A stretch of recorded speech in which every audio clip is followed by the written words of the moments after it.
کہ وہ باب علم علی ہیں جو بند ہونا کبھی سوال کرتا چلا جا جواب لیتا جا سلام میں اجر ولا بے حساب لیتا جا۔ سلام میں اجر ولا بے یہ شعر دیکھیں کہ حبیب سے یہ کہا شہ نے وقت اذن وغا جو آ کے جائے نہ پھر وہ شباب لیتا جا سلام میں اجر ولا بے حساب لیتا جا۔ اور چلے حبیب تو بولی عروس موت کے آ میں زندگی ہو مجھے ہم رکاب لیتا جا سلام میں اجر ولا بے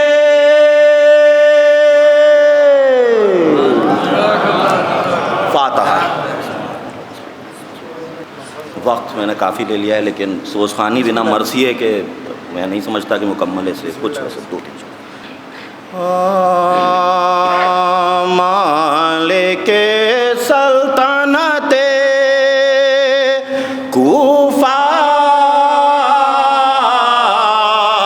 جو مختار ہوئے، مالک سلطنت کوفہ جو مختار ہوئے، انتقام شہداء لینے کو تیار ہوئے، جتنے قاتل تھے شہیدین کے گرفتار ہوئے، اور مومنوں سے جو لڑے کوفے وہ فی النار ہوئے، مومنوں سے جو لڑے کوفے وہ فی النار۔ اس نے چن چن کے ہر ایک بانی شر کو مارا، خولیو شمرو سنان اور عمر کو مارا، خولیو شمرو سنان اور عمر کو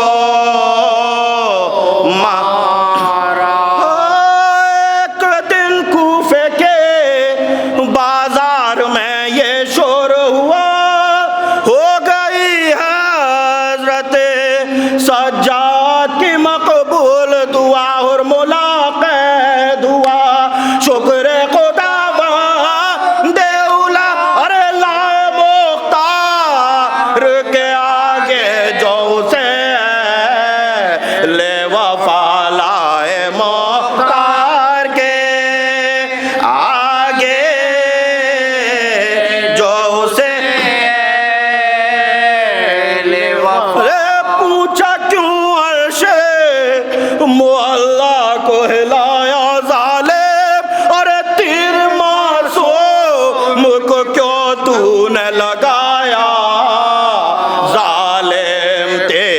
معصوم کو کیوں تو نے لگایا جو ستم تو نے کیے ان کا مجھے حال سنا ہاتھوں کو جوڑ کے یہ اسے تمہارا نے کہا رے تیر چھتے میرے لتش کر میں وطن سے جو چلا اور 3 تیروں نے تو کرن میں نشانے سے خطا 3 تیروں نے تو کرن میں نشانے سے غم سے دلالے محمد کا دکھایا میں نے 3 تیروں کو نشانے پہ لگایا میں نے 3 تیروں کو نشانے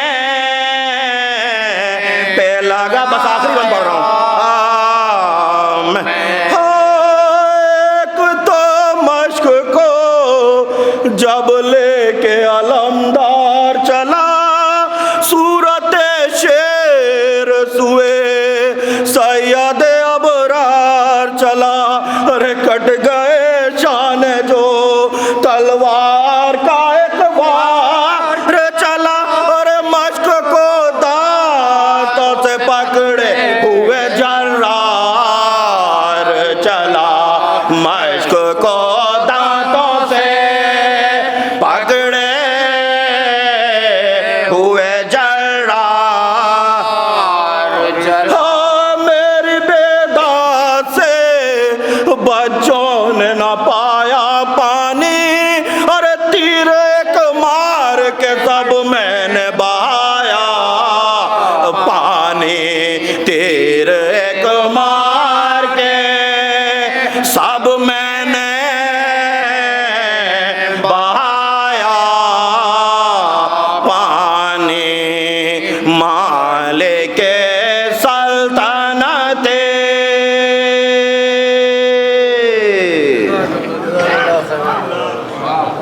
یقیناً مجلس کا ماحصل آہ و بکا گریو زاری ہے۔ مجلس میں جو فضائل پڑھے جاتے ہیں کہ مومنوں کے قلوب روشن اور منور ہو جائیں۔ جناب عون رضوی صاحب نے اپنے کلام کا آغاز جو کیا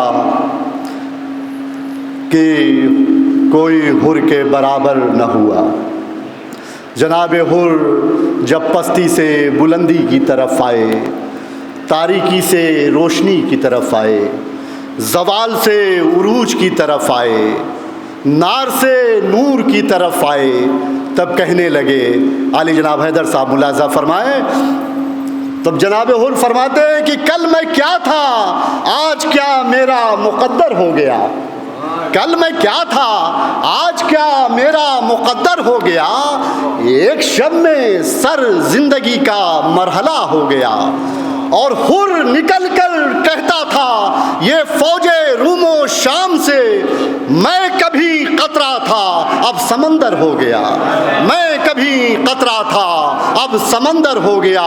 اسی اشعار کے ساتھ گزارش ہے پروفیسر ڈاکٹر عالی جناب عزیز حیدر صاحب سے کہ تشریف لائیں اور اختصار سے بارگاہ حسینی میں اپنا منظور نذرانہ عقیدت پیش کریں۔ آپ ذرا درود بھیجیں۔ چند قطع مرحوم کے سلسلے میں ہیں کہ دنیا میں اب برادر ہاشم نہیں رہے، مولا حسین کے تھے جو خادم نہیں رہے، غمگین سبھی عزیز ہیں، رو کر یہ کہتے ہیں افسوس ہے کہ دہر میں عالم نہیں رہے۔ ساتھ اپنے گوہرے اشک عزا لے کر گئے، خاص یہ تحفہ برائے سیدہ لے کر گئے، تھی نبی و آل کی الفت جو دل میں ہر گھڑی، خلد میں عالم کو خود مشکل کشا لے کر گئے. دوسرا بتا کہ حسن عمل کا ایک صحیفہ نہیں رہا. حسن عمل کا ایک صحیفہ نہیں رہا. اخلاق و خلوص کا دریا نہیں رہا. عالم میری نگاہ سے اوجھل جو ہو گئے، ہونٹوں پہ زندگی کا قصیدہ نہیں رہا.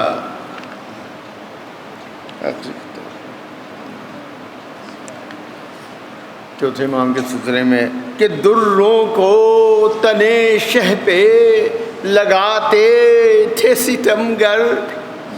دروں کو تنے شہ پہ لگاتے تھے ستمگر.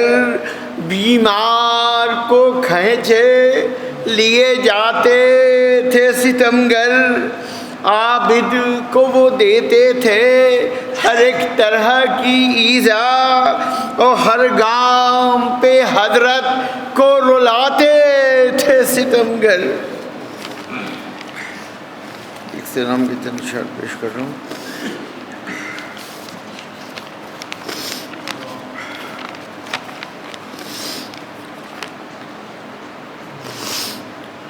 مصرع تھا کہ بنت پیغمبر کے غم میں اپنی آنکھیں نم کرو. چند اشعار پیش کرو. جو لکھا قرآن میں ہے اس پر عمل پہم کرو. جو لکھا قرآن میں ہے اس پر عمل پہم کرو. روز زیادہ اور ہنسنا زندگی میں کم کرو. روز زیادہ اور ہنسنا زندگی میں کم کرو. فطرت انسان ہے رونا، روئے گا ہر حال میں. فطرت انسان ہے رونا، روئے گا ہر حال میں. جب کوئی مر جائے کیوں کہتے ہو مت تم غم کرو. اور گھر جلایا فاطمہ کا روئیں گے ہم عمر بھر. گھر جلایا فاطمہ کا روئیں گے ہم عمر بھر. آہوزاری لازمی ہے نہ ہو ماتم کرو. اور در گرایا فاطمہ پر ہو گئے محسن شہید. کم ہے تم جتنا غم معصوم عالم کرو. اور فاطمہ کے غم میں گر روئے نہیں ایسا نہ ہو. ارے حشر میں تم اپنی ہی تقدیر کا ماتم کرو. حشر میں تم اپنی ہی تقدیر کا ماتم کرو. مومنوں پہ ہے ضروری ہو تمہارا یہ شعار. دشمنان فاطمہ پر لعنتیں پہم کرو. اب شعر میں لا دو. مومنوں دینا تمہیں اجر رسالت ہے اگر. مومنوں دینا تمہیں اجر رسالت ہے اگر.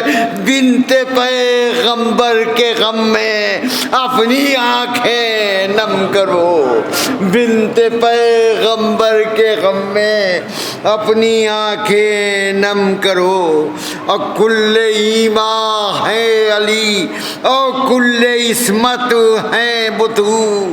بنت احمد کی ثنا اس شان سے ہمدم کرو. ایک محمد، ایک علی، ایک فاطمہ، دو ان کے لاش پنجتن زیر کساں ہیں، ذکر یہ پہ ہم کرو۔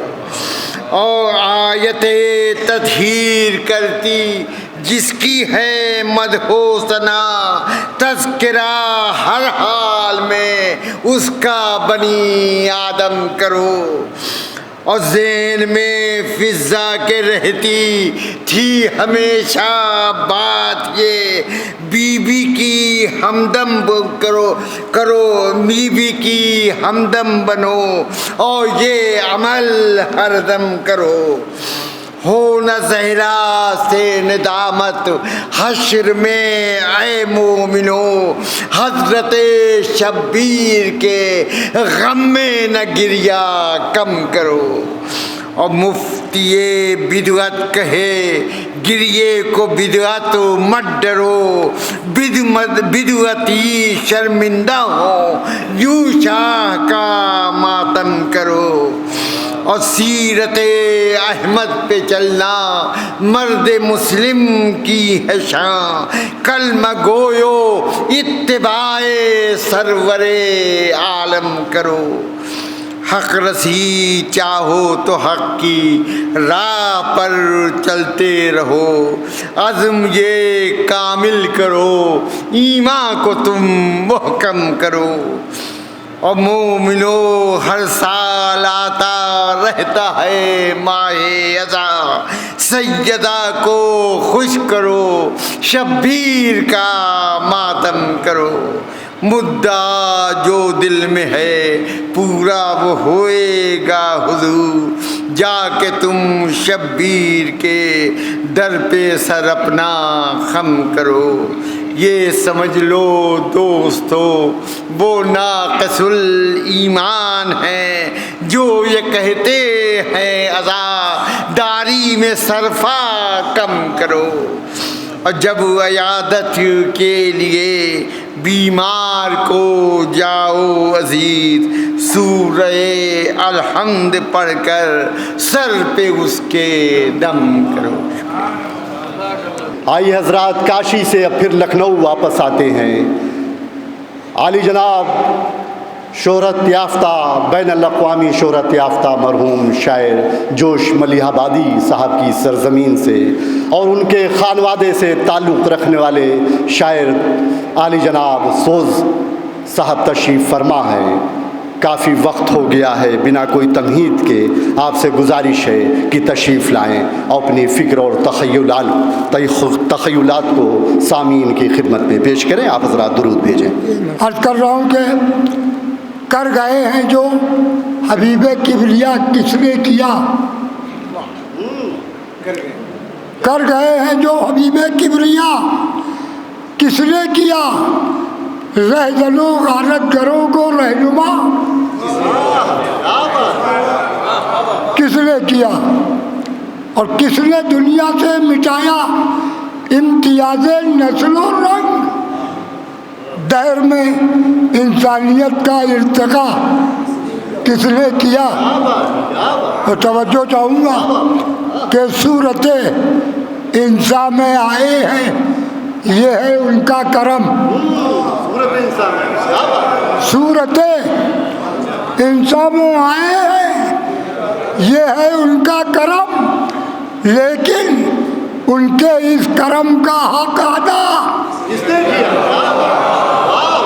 کس نے کیا۔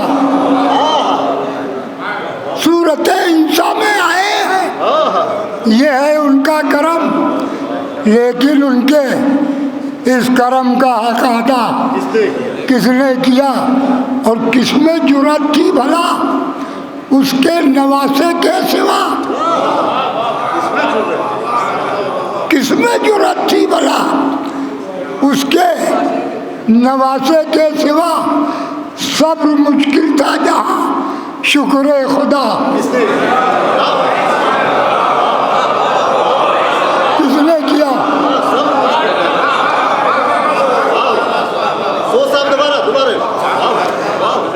کس میں جرأت تھی بھلا اس کے نواسے کے سوا، صبر مشکل کا رہا، شکر خدا کس نے کیا؟ اور توجہ چاہوں گا کہ حق کی خاطر زور بازو سے مسلسل ایک جہاد، حق کی خاطر زور بازو سے مسلسل ایک جہاد، بدر سے تا سرزمین کربلا کس نے کیا؟ اور دیکھیے یہ منقبت کا چھٹا شعر، یہ میرا ذاتی عقیدہ اور ایمان ہے کہ خدا نے مولا کو در خیبر شکن کے لیے ہی مبعوث فرمایا تھا۔ اس شعر کو آپ اس پس منظر میں دیکھیں گے تو پورا لطف اٹھائیں گے، اس لیے کہ ہمارے آپ کے لیے لا فتح الا علی، لا صاحب الا ذوالفقار ہے۔ میں نے کیا محسوس کیا ہے وہ سماعت کیجیے۔ میں عرض کرتا ہوں کہ لا فتح الا علی، لا فتح الا علی، لا فتح الا علی، لا فتح الا علی۔ ان کو باب العلم، ان کو مرتضیٰ کس نے کیا؟ اور وہ بشر ہوتا تو ملتا لن ترانی میں جواب، وہ بشر ہوتا تو ملتا لن ترانی میں جواب، ہے بشر تو زیر پا عرش اولا کس نے کیا؟ اور وہ بشر ہے تو جمال کبریا پھر کون ہے؟ جسم سے سایہ جدا کیسے ہوا؟ کس نے کیا؟ اور جو وجود حضرت آدم سے پہلے تھا نبی، جو وجود حضرت آدم سے پہلے تھا نبی، ہاں بشر ہے وہ مگر یہ فیصلہ، ہاں بشر ہے وہ مگر یہ فیصلہ کس نے کیا؟ اور شاہ مولا کا کرم کچھ خاص تجھ پر سوز ہے، وارث عشق محمد مصطفیٰ کس نے کیا؟ حضرات امام زین العابدین کے صدقے میں اللہ سوز صاحب کو صحت یاب رکھے اور یہ بارگاہ حسینی میں اپنا منظوم نذرانہ عقیدت پیش کرتے رہیں۔ حضرات نظم کے سلسلے کو یہیں روکتے ہوئے نثر میں اس مجلس کو خطاب کرنے جا رہے ہیں عالی جناب ذاکر اہل بیت جابر جوراسی صاحب۔ آپ سے گزارش ہے کہ تشریف لائیں اور اپنے بیان سے سامعین کو نوازیں۔ آپ حضرات درود بھیجیں۔ ایک مرتبہ سورہ حمد اور 3 مرتبہ سورہ توحید کی تلاوت کر کے مرحوم محمد عالم صاحب ابن زین العابدین صاحب مرحوم کی روح کو احسان فرمائیں۔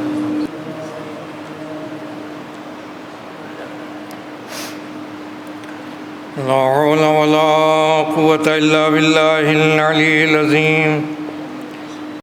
أعوذ بالله من الشيطان اللعين الرجيم۔ بسم الله الرحمن الرحيم۔ الحمد لله الذي هدانا لدينه المبين وجعلنا من المتمسكين بولاية نبيه وآله الطاهرين، والعاقبة للمتقين والجنة للموحدين والنار للملحدين، والصلاة والسلام على سید الانبیاء والمرسلین خاتم النبیین سیدنا و نبینا و شفیعنا و مولانا النبی المؤید والرسول المسدد والمحمود الاحمد والمصطفى الامجد ابی القاسم محمد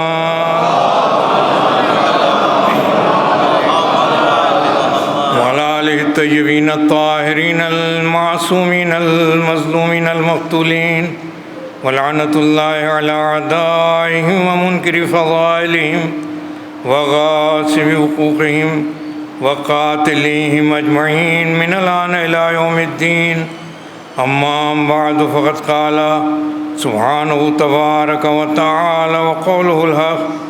بسم اللہ الرحمن الرحیم۔ قل ان الموت الذي تفرون منه فإنه ملاقيكم ثم تردون إلى عالم الغيب والشهادة فَيُنَبِّئُكُم بِمَا كُنتُمْ تَعْمَلُونَ۔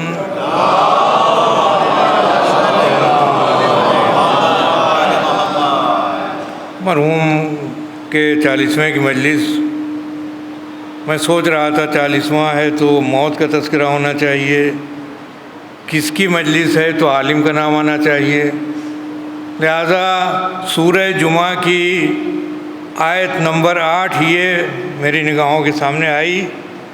اگرچہ نگاہوں کے میں دقت ہے لیکن قرآن کو نور بصارت سے دیکھا جاتا ہے، بصیرت سے دیکھنا کافی نہیں ہے۔ صلوات پڑھ دیں محمد۔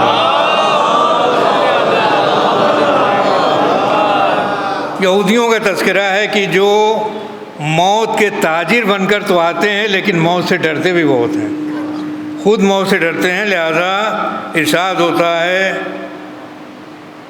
تذکرہ ہوتے ہوتے اور پھر یہ آیہ کریمہ آتی ہے قُلْ إِنَّ الْمَوْتَ الَّذِي تَفِرُّونَ مِنْهُ فَإِنَّهُ مُلَاقِيكُمْ، کہ دیکھو اگر موت تو وہ ہے کہ جس سے تم فرار اختیار کرو گے تو یہ تم سے مل کے رہے گی، تم تک آ کے رہے گی۔ ثُمَّ تُرَدُّونَ إِلَىٰ عَالِمِ الْغَيْبِ وَالشَّهَادَةِ، پھر تمہیں پلٹا دیا جائے گا کہ جو ظاہر کا بھی عالم ہے اور باطن کا بھی عالم ہے۔ فَيُنَبِّئُكُم بِمَا كُنتُمْ تَعْمَلُونَ، اور جو کچھ تم کر گزرے ہو پھر اس سے تمہیں آگاہ کر دیا جائے گا۔ معلوم یہ ہوتا ہے موت حد فاصل ہے اپنی کارکردگی کو یا اپنی کارستانیوں کو ظاہر کرنے کے سلسلے میں۔ موت درمیان میں آ جاتی ہے تب پتہ چلتا ہے کہ اس کے کارنامے کیا تھے، موت آ جاتی ہے تب پتہ چلتا ہے کہ اس کی کارستانیاں کیا تھیں، کیا برائیاں کر گیا یہ موت کے بعد سامنے آتا ہے، کیا اچھائیاں انجام دے گیا یہ موت کے بعد سامنے آتا ہے۔ موت بظاہر ایک بھیانک چیز ہے، ایک افسردہ کرنے والی چیز ہے، بظاہر موت سے ہر ایک ڈرتا ہوا نظر آتا ہے، لیکن حقیقت یہ ہے موت سے وہ ڈرتا ہے جس کے کردار میں نقص ہوتا ہے، موت سے وہ ڈرتا ہے جس کا عمل خراب ہوتا ہے، موت سے وہ ڈرتا ہے جس کا عقیدہ پامال ہوتا ہے، لیکن جو عقیدے میں معتبر ہو، جو اعمال میں معتبر ہو، جس کے نظریات آل محمد سے مل رہے ہوں، جس کا طریقہ نبی سے مل رہا ہو، جس نے عقیدہ نبی سے لیا ہو، عمل آل محمد سے لیا ہو، نہ وہ موت سے ڈرتا ہے نہ خوف کھاتا ہے۔ صلوات پڑھ دیں محمد۔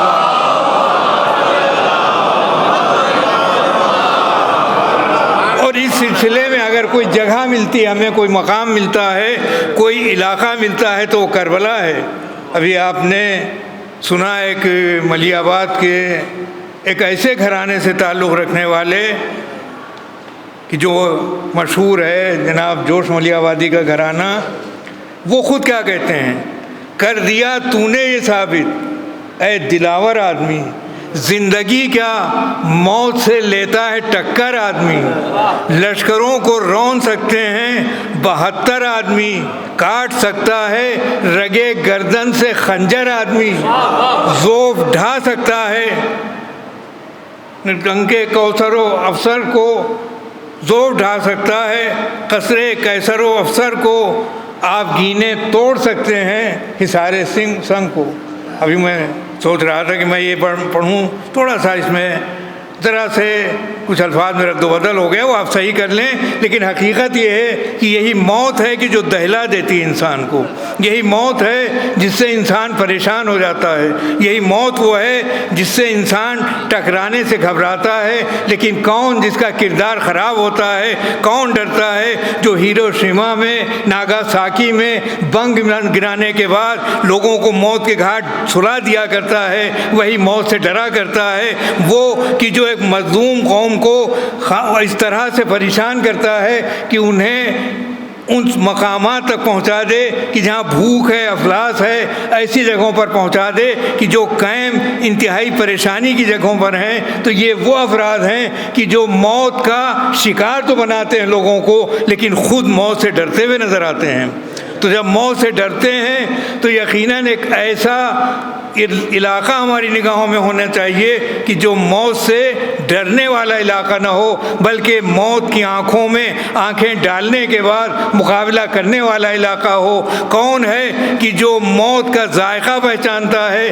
عزیزان گرامی، ذائقہ موت سے کائنات محروم رہتی اگر کربلا کا ایک کمسن بچہ نہ ہوتا جس نے یہ بتا دیا ہو کہ دیکھو اے چچا جان، میں موت کو شہد سے زیادہ شیریں پاتا ہوں۔ یہ شہد سے زیادہ شیریں نہیں ہے، بلکہ عظمت کردار کی گواہی ہے، عظمت سیرت کی گواہی ہے، نیک عقائد کی گواہی ہے۔ صلوات پڑھ دیں محمد۔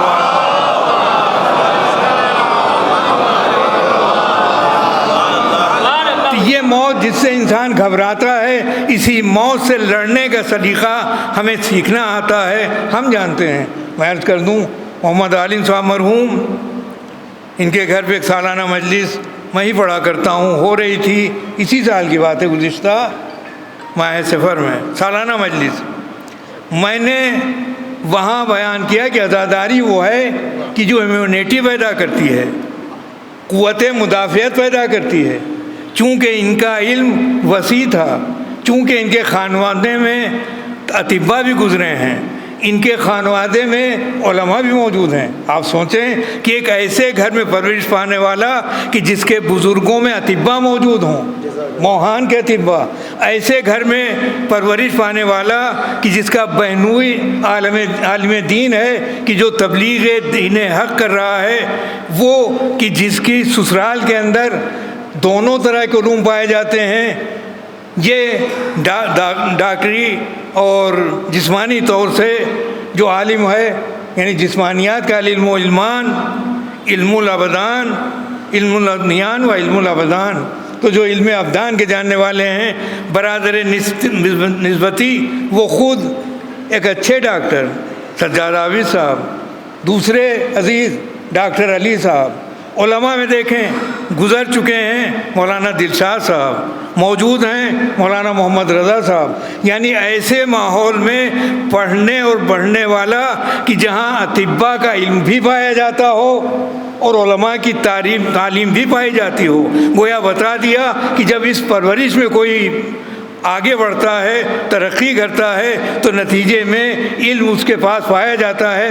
عالمی حالات پر نظر محمد عالم صاحب سے زیادہ شاید کو میں نے دیکھا ہو، جب بھی ملاقات ہوتی، جب بھی بیٹھتے، عالمی منظر ناموں کو پیش کر کے رکھ دیتے، فلاں نے یہ کہا ہے، فلاں یہ کہتا ہے، فلاں کا یہ نظریہ ہے، فلاں کی یہ سازش ہے، یعنی ساری دنیا کے اوپر نظر رکھنے والے تھے یہ، اس لیے کہ علوم سے ان کا تعلق تھا، اور اگر علم کا تعلق نہ ہو، اگر علوم سے کوئی وابستگی نہ ہو، تو انسان ہی کیا ہے؟ حقیقی عالم تو وہی ہے جو اعلان کر رہا ہو، جس جو پوچھنا ہو پوچھ لو، میں آسمان کے راستوں کو زمین کے راستوں سے زیادہ جاننے والا ہوں۔ سلونی قبل ان تفقدونی، قبل اس کے کہ مجھے کھو دو، مجھ سے پوچھ لو۔ معلوم یہ ہوتا ہے علی علم کا نام ہے، علی فرانوی علم کا نام ہے، علی اس علم کا نام ہے کہ جب وہ منبر پر جاتا ہے تو علم کے موتی ریل دیتا ہے، لیکن جب وہ میدان جنگ میں جاتا ہے تو ایسے تلوار چلاتا ہے کہ سیف کے تلوار کے علم کو کوئی کیا جانے گا۔ یعنی اگر وہ عدالت سے تلوار چلاتا ہے تو نہ اس ٹکڑے میں فرق ہوتا ہے، نہ اس ٹکڑے میں کوئی فرق ہوتا ہے۔ صلوات پڑھ دے محمد۔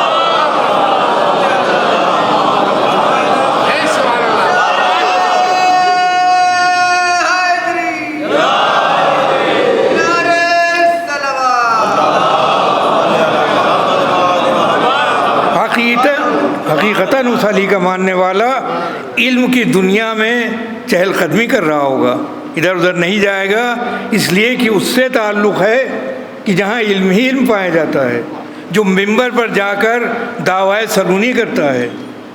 اور یقیناً آپ یاد رکھیں، اسی کے بیٹے نے کربلا برپا کی ہے، اور اگر کربلا نہ ہوتی تو نہ جانے کتنے جوہلا دین کو برباد کر کے رکھ دیتے۔ اگر کربلا نہ ہوتی تو علم کا جو کارواں چلا ہے وہ کارواں کسی وادی میں کھو کر رہ جاتا۔ اگر کربلا نہ ہوتی تو پتہ نہ چلتا کہ کس طرح سے حق و باطل کا معرکہ ہوتا ہے۔ یقیناً جوہلا جب کلہ علم کو ٹھکراتے ہیں، پھر دیکھیے یہی جوش ملی آبادی کہتے ہیں، جوہلا جب کلہ علم کو ٹھکراتے ہیں، ٹھیک سے سنیے گا اس بند کو، ایک ایک مصرے کو سنیے گا، جوہلا جب کلہ علم کو ٹھکراتے ہیں، عمرا دین کو جب بیچ کے کھا جاتے ہیں، عمرا دولت فانی پہ جب اتراتے ہیں،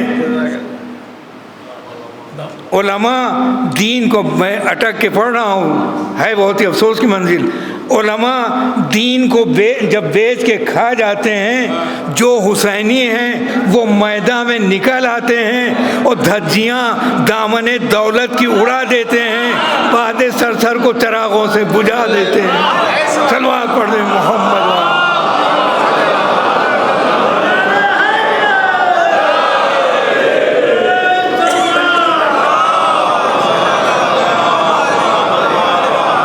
کربلا میں دو کردار تھے، ایک امام حسین کا کردار کہ جہاں مال دنیا کا مظاہرہ نہیں تھا لیکن علم ہی علم تھا، ادھر کیا تھا جہاں جہالت تھی اور مال دنیا، نتیجہ کیا ہوتا ہے کہ جب علم ہے وہ کامیاب ہو جاتا ہے۔ قربانی کے بعد کربلا آج بھی زندہ ہے، یزیدیت آج بھی مردہ ہے۔ کربلا کے بعد آپ دیکھ لیں کہ آج بھی نام امام حسین علیہ السلام زندہ ہے، یزیدیت مردہ ہو چکی ہے۔ یقیناً یہ وہ تھے کہ کربلا کے میدان میں آپ نے ثابت کر دیا کہ جو حسینی ہوا کرتے ہیں وہ کیا انقلاب برپا کر دیتے ہیں۔ اب دیکھیں کہ اس وبا کو ہرانا یہ بھی ایک کارنامہ، لیکن کیسے ہرایا جائے؟ آپ نے دیکھا ہوگا، آپ غور فرمائیں اور انشاءاللہ آئندہ بھی دیکھیں گے۔ ہمارا عقیدہ ہے، ممبر سے عرض کر رہا ہوں، کچھ تجربہ بھی ہے کیا؟ کتنے اجتماعات ہوئے، الزامات لگے، فلاں اجتماعات سے یہ وبا پھیل گئی، فلاں جگہ سے وبا پھیل گئی، لیکن کوئی ایک خبر آپ دکھائیں کہ فلاں مجلس اعضاء سے وبا پھیل گئی، فلاں اجتماع سے وبا پھیل گئی، فلاں جلوس سے وبا پھیل گئی۔ معلوم یہ ہوتا ہے وباؤں کا خاتمہ نام حسین سے ہوتا ہے۔ وبائیں پھیلتی ہیں یزیدیت کے ذریعے۔ صلوات پڑھ دیں محمد۔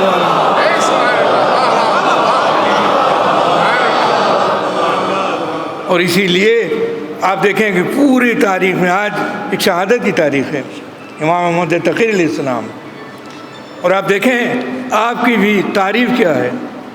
ایک کمسن بچہ، یا آخر ذی قعدہ چاہے 30 ہو کسی کے لحاظ سے یا 29، شہادت کے لیے آخر ذی قعدہ ہے، معتصم باللہ کے زہر سے شہید ہوئے آپ۔ صرف 9 سال کا سن ہے، دیکھیں آپ اگر تذکرہ نہ ہو تو یقیناً ستم ہوگا۔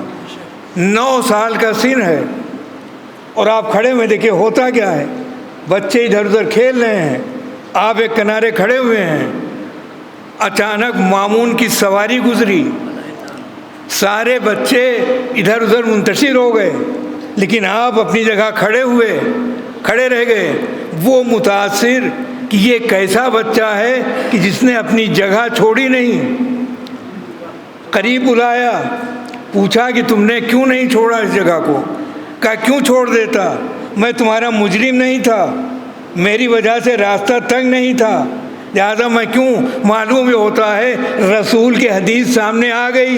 عزیزو سنیں، جو اللہ سے ڈرتا ہے وہ کسی سے نہیں ڈرتا، اور جو اللہ سے نہیں ڈرتا وہ سب سے ڈرا کرتا ہے کہ یہ نہ ہو جائے اور وہ نہ ہو جائے۔ معلوم یہ ہوتا ہے اگر تقوی الہی ہوتا ہے، اگر تقی ایسا فرزند امام رضا ہوتا ہے تو مامون کی سواری لرز کر رہ جاتی ہے، امام کے قدموں میں لغزش نہیں ہونے پاتی ہے۔ صلوات پڑھ دیں محمد۔ ہاتھ میں باز ہے، پلٹ کر آیا، مٹھی کو بند کیا۔ اب مظاہر علم دیکھیں آپ، مٹھی کو بند کیا، بتاؤ اس میں کیا ہے؟ دیکھیں یوں بتا دیں تو بات ہی کیا رہ گئی۔ آپ ارشاد فرماتے ہیں اللہ نے اپنے دریائے قدرت میں مچھلیاں پیدا کی ہیں۔ اب آپ توجہ کریں، آپ نے کتابوں میں دیکھا ہوگا، تاریخی کتابیں ہیں، یہ لفظ کیسا ہے؟ دنیائے قدرت میں۔ یہ کیوں نہیں ارشاد فرما دیا سمندروں میں، دریاؤں میں، نہروں میں مچھلیاں پیدا کی ہیں؟ نہیں، آپ نے خبر دیکھی ہوگی عرصہ پہلے جب میں نازمیہ میں پڑھتا تھا، اخباروں میں خبر چھپی تھی کہ آسمان سے جب بارش برسات کا زمانہ ہے، بارش نہیں ہو رہی، آپ دعا کریں انشاءاللہ ہوگی بارش. تو جب بارش ہوئی تو مچھلیاں پانی کے ساتھ آ گئیں.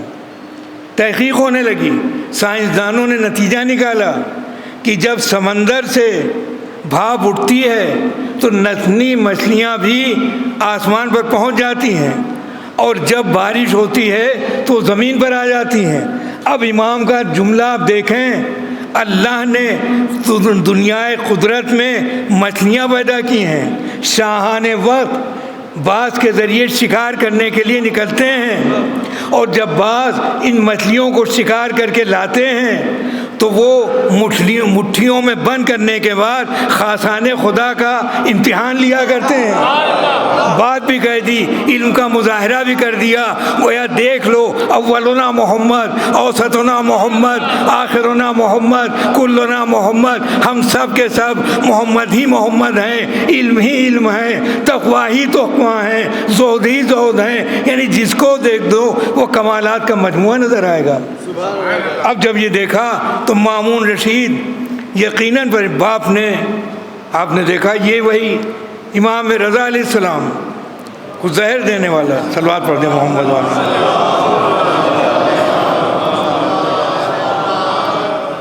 امام کے بعد اب یہ کم سن بچہ، اس نے طے کر لیا کہ اسے میں اپنا داماد بناؤں گا. 9 سال کا سن ہے فقط.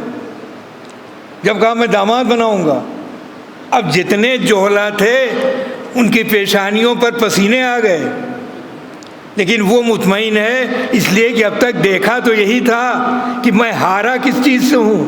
میں فقط علم سے ہارا ہوں، ورنہ دولت میرے پاس بہت تھی، سائنس بھی میرے پاس تھی، میرے پاس علوم بھی اس طرح کے تھے دنیاوی، لیکن جو علم ان کا ہے اس علم کے مقابلے میں کچھ بھی نہیں. لہذا وہ ہار گیا تھا. اب اپنی بیٹی کو دینے کا ارادہ کیا. معلوم یہ ہوتا ہے یہ تاریخ رہی ہے اور یہ دکھایا گیا ہے کہ جب عظمت علم کو تسلیم کیا جاتا ہے تو بیٹیوں کے ذریعے سے عقد کیا جاتا ہے. یہ بھی ایک صورتحال سامنے آتی ہے. چنانچہ جب یہ ارادہ کر لیا لوگ پریشان ہو گئے، یہ کیا بنی عباس کے اوپر زوال آ جائے گا. لہذا چیمی گوئیاں ہونے لگیں. کہا اچھا اگر ایسا معاملہ ہے تو آؤ اس بچے سے مناظرہ کر لو. عزیز و دربار سجایا گیا، 900 کرسی نشینوں کا مجمع، کرسی نشین بیٹھے ہوئے ہیں، اور اس میں امام کو طلب کیا جاتا ہے. قاضی القضات یعنی چیف جسٹس یحییٰ ابن اقسم کو بلایا جاتا ہے. تمہیں ان سے مقابلہ کرنا ہے، تمہیں ان سے مناظرہ کرنا ہے. بزم سج جاتی ہے، بزم سج گئی، اور اب امام کو بلایا جاتا ہے، اپنے پہلو میں بٹھایا. گویا یہ دکھا دیا کہ جو صاحب عظمت ہوتا ہے اس کی عظمت کا مظاہرہ ہوا ہی کرتا ہے. اگر شاہی بلندی کا مظاہرہ کر جائے تو بات ہی کیا رہ گئی. شاہی نے خود یہ بتا دیا وہ کتنا بلند ہے. جب بیٹھتا ہے تو شاہ کے برابر بیٹھتا ہے، جب بزم میں جاتا ہے تو علماء سے بلند تر نظر آتا ہے. یہ اس کے علم کا کمال ہے.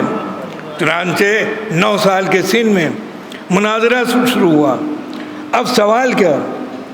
سوال پہلے کس سے کیا جائے، کیسے سوال ہو. اب دیکھیے بات آئی اور کس طرح سے ایک دوسرے کا سامنا ہوا، معاملہ آ گیا. اب پہلے یحییٰ ابن اقسم اس نے سوال کیا، قاضی القضات نے امام سے سوال کیا. یہ بتائیں، آپ بہت توجہ کریں گے، علم کی بات ہے اور عالم صاحب کی مجلس ہے. ایسا سوال کا یہ بتائیں آپ، امام نے اس سے سوال کے پہلے کہ یہ بتاؤ کہ ایک ایسا شخص کہ جس کے اوپر ایک عورت صبح کو حرام تھی. امام نے یحییٰ ابن اقسم سے سوال کر لیا. صبح کو حرام ہے، چاشت کے وقت یعنی جب سورج بلند ہو گیا تو حرام ہو گئی، ظہر کے وقت حلال ہو گئی، عصر کے وقت حرام ہو گئی، مغرب کے وقت حلال ہو گئی، عشاء کے وقت حرام ہو گئی، آدھی رات کو حلال ہو گئی، اور صبح کو وہ حرام ہو گئی. شقیں بیان کر دیں. بتاؤ یہ کیسے کیسے ہوا. فبہت الذی کفر، اب تو مبہوت ہو کر رہ گیا. معلوم یہ ہوتا ہے امامت جسے مبہوت کر دے وہ کاروان کفر کا کارندہ ہوتا ہے. اور جہاں امامت سرتاج نظر آئے اور سربلند نظر آئے حقیقتاً وہی وارث علم رسالت ہوا کرتا ہے. اب یہ جو سوال کر دیا وہ مبہوت کیا کرے اور کیسے جواب دے. کہا فرزند رسول آپ ہی بیان کریں. تو آپ نے بیان کرنا شروع کیا. دیکھو یہ جو رات کو حرام تھی وہ کسی کی کنیز تھی. صبح کو اس کنیز کو خرید لیا اس نے، لہذا حلال ہو گئی. اب اس کو حلال ہونے کے بعد آزاد کر دیا، حرام ہو گئی. ظہر کے وقت اس کو عصر کے وقت عقد کر لیا، اس سے عقد کرنے کے بعد حلال ہو گئی. پھر اس کو طلاق بائن دے دی. دیکھیے طلاق کا بھی مسئلہ ابھی میں عرض کروں گا. طلاق بائن، طلاق رجی کا طلاق رجی دے دے، یعنی رجوع کرنے والی طلاق جس میں رجوع ہو سکتا ہے. اب یہ حرام ہو گئی. اب اس نے رجوع کر لیا، حلال ہو گئی. زہار کیے یعنی ماں کی پشت سے اس نے تجویز دے دی، لہذا حرام ہو گئی. کفارہ ادا کر دیا، لہذا پھر وہ حلال ہو گئی. اب یہ 8 صورتیں بیان کر دیں اور اس سلسلے میں سارے مسائل بیان کر دیے. تو وہ ایک مرتبہ پریشان ہوا کہ اب تمہیں جو سوال کرنا ہے وہ کرو. اس نے سوال کیسے کیا؟ اس نے امام سے پوچھا یہ بتائیں آپ حالت احرام میں اگر کسی نے شکار کر لیا تو اس کا کفارہ کیا ہے؟ کا ناقص سوال. 9 سال کا بچہ کہہ رہا ہے، ادھورا سوال، آدھا سوال. پسینہ یوں ہی آ گیا کہ آدھا سوال کیسا؟ کہ یہ تم نے بتایا نہیں کہ جب اس نے شکار کیا تو واقف مسئلہ تھا کہ جاہل مسئلہ تھا. دن کو شکار کیا کہ رات کو شکار کیا، بڑے جانور کا شکار کیا یا چھوٹے جانور کا شکار کیا. اتنی شیخیں بیان کر دی کہ وہ مبہوت ہو کر رہ گیا کہ آپ ہی بتائیں. تو آپ نے تمام شیخوں کے اوپر شرعی مسائل بیان کر کے بتا دیا. جو امام کا وارث ہوا کرتا ہے حقیقتاً وہ دنیاوی علوم پر بھی حاوی ہوتا ہے، فقہی علوم پر بھی حاوی ہوا کرتا ہے. تو اس طرح سے آپ نے کامیابی کے ساتھ اعلان فرما دیا. اب دیکھیے ایک مسئلہ آ گیا طلاق رجی اور طلاق بائن کا. طلاق بائن کیا ہے؟ ہمیشہ کے لیے مستقل طلاق دے دینا. طلاق رجی کیا ہے؟ رجوع کر لینا. لیکن ذرا سے سنجیدہ مسئلہ ہے، لیکن عرض کر دوں بات واضح ہو جائے گی. یہ بھی ایک مسئلہ. یہ رجوع کا مسئلہ آیا کہاں سے؟ دیکھیے ایک نشست میں 3 طلاق کا مسئلہ خود ہمارے ملک میں بہت سرخیوں میں رہ چکا ہے، پوری دنیا میں اچھلا ہے. لیکن دیکھیں ایران میں ایک بادشاہ گزرا ہے، اس کا نام تھا خدا بندہ. خدا بندہ نام ہے. پہلے وہ عیسائی تھا، پھر وہ حنفی المسلک ہوا اور نتیجے میں ہمارے برادران اہل سنت کے مذہب میں وہ داخل ہو گیا. اور پھر وہ مذہب جعفری اس نے اختیار کیا. لیکن داستان کیا ہے مختصراً میں عرض کر دوں. ہوا کیا؟ یہیں سے پتہ چلتا ہے کہ مسائل پر حاوی ہونے کا طریقہ کیا ہونا چاہیے. جب بھی علوم کو دوسرے جگہوں سے حاصل کیا جائے گا کمیاں پیدا ہو جائیں گی. جب محمد و آل محمد سے علم حاصل کیا جائے گا تو وہاں سے واقعی اور صحیح علم حاصل ہوگا. لہذا مسئلہ پیدا ہو گیا. وہ عیسائی صرف 36 سال کی عمر پائی اس نے، عیسائی المذہب ہے، اور پھر اس نے یہ مسلک اختیار کیا. اس کا نام خدا بندہ ہو گیا. جوش میں آنے کے بعد اس نے اپنی بیوی کو طلاق دے دی. 3 طلاق، طلاق طلاق طلاق. مسئلہ پیدا ہو گیا یہ کیا ہو گیا؟ دیکھیے علم کی کار فرمائی. یہ جو امام نے فرمایا طلاق رجی تو ہے کیا؟ وہ 3 مرتبہ کہہ دیا. اب چاہتا بہت تھا بیوی کو، پریشان ہو گیا. حنفی مسلک کے عالم کو بلایا کہ آپ بتائیں اب اس مسئلے کا حل کیسے ہو؟ اس لیے کہ میں نے تو 3 طلاق دے دی ہیں، کہا کوئی حل نہیں ہے۔ اب اس کا جو لفظ ایک بہت استعمال ہوتا ہے، غلط طریقے سے استعمال ہونے لگا، وہ میں یہاں دہراؤں گا بھی نہیں، بلکہ غلط طریقے چونکہ استعمال ہوا ہے، لفظ ہے وہ فقہ میں، کسی اور سے عقد کیا جائے پھر وہ طلاق دے تب ہو سکتا ہے کہ میری غیرت گوارا نہیں کرتی ہے۔ تو یہ جو ایک منزل میں آ کر ہے یہ تو صرف اس لیے کہ جب انسان بار بار شریعت کو کھیل بنا لے تب جا کر کئی منزلوں سے گزرنے کے بعد کئی مرحلے اس کے تب یہ منزل آئے گی، اس کی غیرت کو للکارا جائے گا کہ تم نے عورت کو کھیل تماشا سمجھ رکھا ہے، نہیں بلکہ ایک محترم عزت والی خاتون ہے، لہذا غلط طریقہ ہے۔ تو جب ادھر یہ فیصلہ ہو گیا، دوسرے فقہ کے عالم کو بلایا گیا، شافعی مسلک کے عالم، انہوں نے کہا کوئی حل نہیں ہے، فقط یہی حل ہے۔ اب یہ اور پریشان ہوئے، کہا پھر کیا کیا جائے؟ کہا اور کوئی مسئلہ، کہا ایک مسئلہ کا اور ہے، حنبلی مسلک، کہا ان کو بلایا جائے، ان کے عالم آئے، کہا کوئی صورت ہے؟ کہا کچھ نہیں، دوسرے سے عقد کرنا پڑے گا اس کو، جب وہ طلاق دے گا تب عقد ہوگا۔ کہا اور کوئی مسلک؟ کہا مالکی مسلک، بلایا جائے عالم کو، وہ آئے، انہوں نے بھی یہی فیصلہ سنا دیا، کوئی حل نہیں ہے۔ اب یہ پریشان ہو گیا بادشاہ، چاہتا بہت تھا، معلوم یہ ہوتا ہے جب جہالت محبتوں کو قربان کر دیا کرتی ہے تو نتیجے میں ایسے ہی مسائل پیدا ہوا کرتے ہیں کہ آؤ اور آنے کے بعد اس گھر میں آؤ کہ جس کی مودت واجب و لازم قرار دی گئی ہے، اور جہاں بتایا گیا ہے حقیقی مودت کیا ہے، حقیقی محبت کیا ہے۔ چنانچہ اب وزیر نے کہا بادشاہ سلامت، ایک مسئلہ کا اور بھی ہے جو عام طور سے پہچانا نہیں جاتا ہے۔ کہا کون؟ کہا مسلک جعفری۔ ان کے ایک عالم ہیں بہت بڑے، علامہ ہلی، مطہر ہلی، دیکھیے کیا عظمت ہے علامہ ہلی کی، لقب میں ان کے مطہر، پاک و پاکیزہ خیالات والے فقہ، بہت سی کتابیں ان کی ہیں، کہ ان کو طلب کیا جائے۔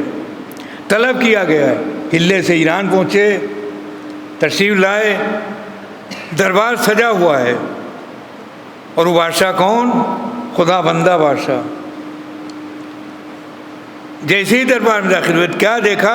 ساری کرسیاں بھری ہوئی ہیں، کئی آئے ہیں اور مسائل بتائیں گے کہ کیا کوئی حل موجود ہے اس کا۔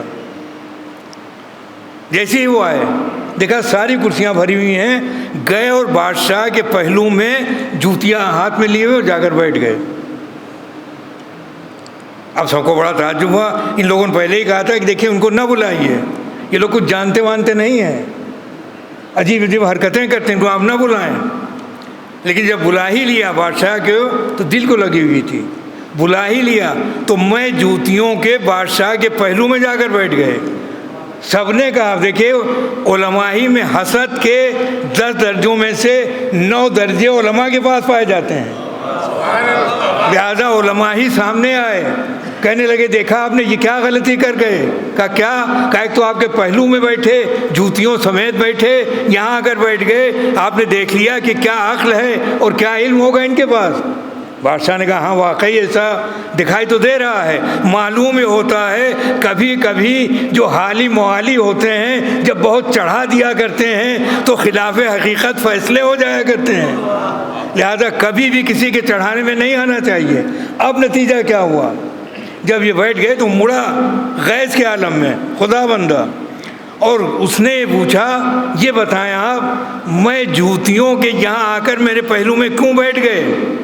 کہ دیکھیے بادشاہ سلامت، معاملہ یہ ہے کہ میں نے سنا تھا، ایک فقیہ کا ذکر کیا کہ ان فقیہ نے رسول کی جوتیاں معذلہ غائب کر دی تھیں، لہذا میں بیٹھ گیا کہ یہاں تو تمام علماء موجود ہیں، نہ جانے کون میری جوتیاں لے جائے۔ تو برہم ہو گئے کہ دیکھا آپ نے، اس سے ظاہر ہو رہا ہے کیا ادب و تہذیب ہے۔ تو انہوں نے کہا وہ بگڑے جب، تو کہنے لگے اچھا میں بھول گیا، دوسرا نام لیا، کہ وہ ہو سکتے ہیں؟ کہا وہ تو ان کے لیے بتایا کہ تو نبی کے 100 سال بعد تھے جو پہلا نام لیا، دوسرا نام لیا کہ یہ تو نبی کے 150 سال بعد تھے، تیسرا نام لیا کہ یہ تو اور اس کے بعد تھے. کہ اچھا ہو سکتا ہے میں بھول گیا ہوں. چوتھا نام لیا کہ یہ تو 200 سال کے بعد نبی کے تھے. اب یہ مڑے اور کہا بادشاہ سلامت آپ دیکھیں آپ کو فقہ نبی، دینیات نبوی، شرع نبی سے فیصلہ حاصل کرنا ہے، لیکن یہ جتنے ہیں یہ کہہ کیا رہے ہیں کہ جن کے فقہ کے اوپر عمل کر رہے ہیں کوئی نبی کے 100 سال بعد ہے، کوئی نبی کے 150 سال بعد ہے، کوئی نبی کے 200 سال بعد ہے. تو انہیں کیا معلوم کہ نبی کا مسئلہ کیا ہوگا. اور میں جس کو مانتا ہوں یعنی علی ابن ابی طالب علیہ السلام،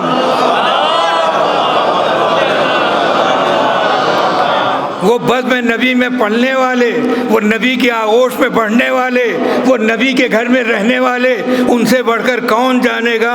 لہذا اب جب یہ بات آ گئی کہ واضح ہو گیا کہ یقیناً علی ابن ابی طالب جو دین کا مسئلہ بتائیں گے وہی حقیقی مسئلہ ہوگا. لہذا وہ متوجہ ہوا اور اس کے بعد کہا بتائیے کہ اس مسئلے کا حل کیا ہے. کہا طلاق تو واقع ہوئی نہیں. کہا کیسے نہیں واقع ہوئی. کا طلاق کے لیے شرط ہے قرآن پڑھو، یعنی گواہ ہونا چاہیے، 2 گواہ ہوں. اور کیسے گواہ ہوں؟ عادل گواہ ہوں. تو جب آپ نے طلاق دیا تو کیا 2 گواہ تھے عادل گواہ؟ کہا میں نے تو تنہائی میں طلاق دی. کہا جب تنہائی میں طلاق دی تو قرآنی شرط تو پوری ہی نہیں ہوئی، لہذا یہ طلاق ہوا ہی نہیں. بس وہ خوش ہو گیا اور اعلان کر دیا کہ اب پورے مملکت میں جعفری مذہب کو فروغ دیا جائے اور پھر وہ کلمہ لکھا جائے جس میں ایک طرف نبی کی رسالت کی گواہی ہو، دوسری طرف ولایت علی ابن ابی طالب کی گواہی پائی جائے. صلوات پڑھ دیں محمد.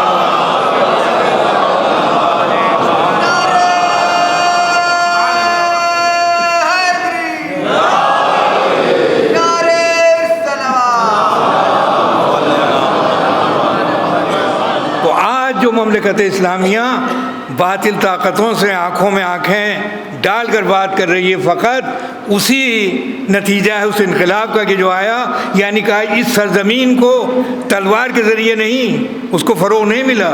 کچھ دنوں کے بعد تو تبدیلی ہو گئی. پھر وہاں جو دوسری دور خلافت میں جو سرزمین فتح ہوئی تھی وہاں آخر علی کے چاہنے والوں کا اتنا غلبہ کیسے ہو گیا. کا فقط علم علی کی وجہ سے، فقہ جعفری کی وجہ سے، کمال فقہ جعفری کی وجہ سے. نتیجہ یہ ہوا مسائل حل ہو گئے. اب وہ فوراً خوش ہو گیا، اس نے اعلان کر دیا. اور یہ یاد رکھیں کہ جب یہ مسئلہ حل ہو گیا تو اس کے بعد اب وہ ایک سوال اور کرتا ہے، یہ بتائیں آپ کہ آپ میرے پہلو میں آ کر کیوں بیٹھ گئے. اب یہ دیکھیے سبق پڑھایا کہ دیکھو میں نبی کی سیرت پر چلنے والا، نبی کے طریقے پر عمل کرنے والا، ہمارے نبی واجب التعظیم نے یہ حکم دیا ہے کہ جب کسی بزم میں داخل ہو تو وہ جگہ جہاں خالی ہو وہاں بیٹھ جاؤ. میں نے چاروں طرف نظر ڈالی، ساری کرسیاں بھری ہوئی تھیں، آپ کے پہلو میں جگہ خالی تھی، تو میں یہاں بیٹھا نہیں ہوں بلکہ سنت نبوی پر عمل کیا ہے، حکم نبوت پر عمل کیا ہے. صلوات پڑھ دیں محمد. اب اس بات کو یہاں تمام کرتے ہوئے میں اتنا عرض کر دوں کہ اب دیکھیے یہی خدا بندہ کا دور ہے، یہی بادشاہ ہے کہ جس کے زمانے میں دین اس نے تبدیل کیا اور یہ صورتحال پیش آئی. اب فقہ پر کتنا عمل ہوتا ہے؟ یہی وجہ ہے کہ فقہ یعنی دینیات پر اگر عمل کرنا ہے تو محمد و آل محمد علیہ السلام کی دینیات، فقہ جعفری، جس کے لیے جامع ازہر کے وائس چانسلر شیخ الشلتوت انہوں نے فتویٰ دیا تھا. ان سے پوچھا گیا ہے تو انہوں نے کہا ہے فقہ جعفری کے اوپر اسی طرح عمل کرنا چاہیے جس طرح دوسری فقہوں پر عمل کرنا چاہیے. یہ باقاعدہ ان کا لکھا ہوا فتویٰ موجود ہے شیخ شلتوت کا. تو اب دیکھیں دور ان کا ہے، شریعت پھیل چکی ہے، اسی کے دور میں ایک عالم دین ہے. عالم دین کا انداز آپ دیکھیں، آخری وقت آیا تو گھر کے لوگوں نے، تیمارداروں نے ان کا رخ ان کو اسہال کی بیماری تھی، وہ حکیم گھرانے کی مجلس ہے، لہذا اسہال یعنی دست آنے کی، اب یہ بیماری ہے، تو گھر والے کیا کرتے ہیں؟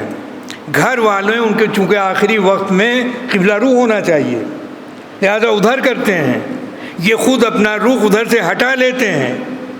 بس ایک جملہ میں عرض کروں گا لیکن آپ سنیں، زیادہ طول نہ ہو، اپنے وقت کے اندر تمام ہو جانا ہے۔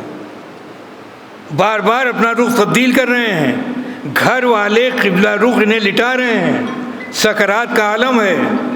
جب یہ صورتحال پیش آئی تو لوگوں کو شبہ ہو گیا، کیا یہ دین نبی سے منحرف ہو گئے ہیں؟ ان سے پوچھا کہ آخر آپ اپنا رخ بدل کیوں رہے ہیں؟ کہا تمہارا جو شرعی فریضہ ہے تم انجام دو، میرا جو شرعی فریضہ ہے میں انجام دے رہا ہوں۔ کہا کیا؟ کہا تمہارا شرعی فریضہ ہے کہ جب کوئی مریض سکرات کے عالم میں ہو تو اسے قبلہ رخ کر دیا جائے، لہذا مجھے تم قبلہ رخ کر رہے ہو، لیکن حکم شریعت کیا ہے؟ حکم شریعت یہ ہے کہ جب بول و براز کا موقع ہو تو نہ قبلے کی طرف پشت ہونا چاہیے، نہ قبلے کی طرف رخ ہونا چاہیے، لہذا میرا شرعی فریضہ ہے کہ میں اپنے رخ کو تبدیل کروں۔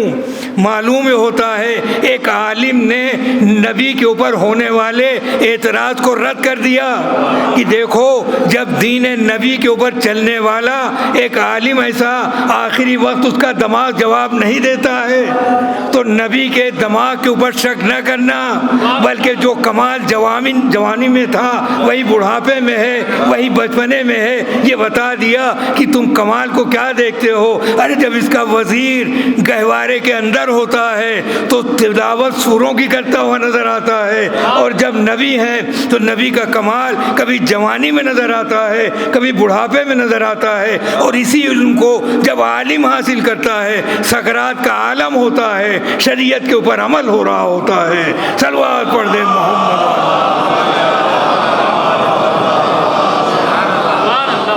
تو یہ منزل یعنی موت، اس سے گھبرانا نہیں چاہیے۔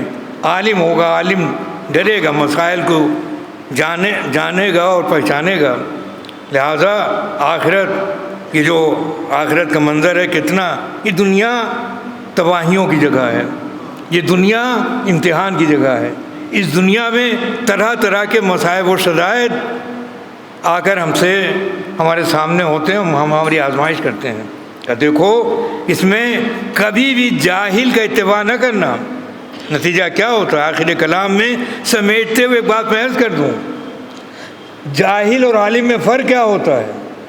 جاہل یہ چاہتا ہے کہ علماء اس کے پیچھے پیچھے چلیں تاکہ اس کو تسلیم کیا جائے، یعنی اپنے کو منوانے کے لیے وہ چاہتا یہ ہے کہ عالم اس کے جلوں میں چلیں، لیکن جو حقیقی عالم ہوتا ہے وہ یہ دکھاتا ہے کہ اگر علم ہے تمہارے پاس تو کبھی بھی جاہل کی پیروی نہ کرنا، جاہل کے راستے کے اوپر نہ چلنا، بلکہ جاہل کو راستے پر چلانا۔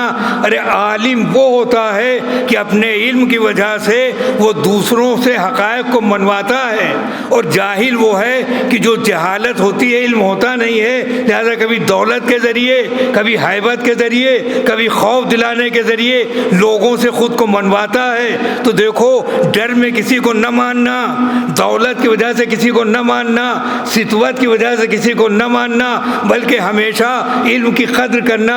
تو جب علم کی قدر کرو گے تو نتیجہ یہ ہوگا کہ تم میں کوئی خمینی پیدا ہو جائے گا، کوئی خوئی پیدا ہو جائے گا، کوئی خامنئی پیدا ہو جائے گا، کوئی انسانی پیدا ہو جائے گا، زمانہ لرز رہا ہوگا، اس لیے کہ یہ علم وہ ہے کہ جو لوگوں کی گردنوں کو جھکائے ہوئے ہے۔ لہذا کبھی بھی نہ بڑی طاقتوں سے ڈرنا، نہ کبھی بھی کسی معاملے میں خوف کھانا، بلکہ ہمیشہ ڈرنا تو اللہ سے ڈرنا، اس لیے کہ جو اللہ سے ڈرتا ہے وہ کسی سے نہیں ڈرتا ہے۔ صلوات پڑھ دیں محمد۔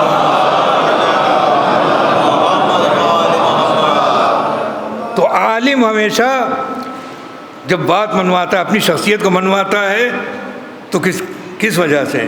شخصیت کو مانے تاکہ ہماری بات کو مانے، اور جاہل جہالت ہوتی ہے اس کے پاس، وہ اپنے کو منواتا ہے کیوں؟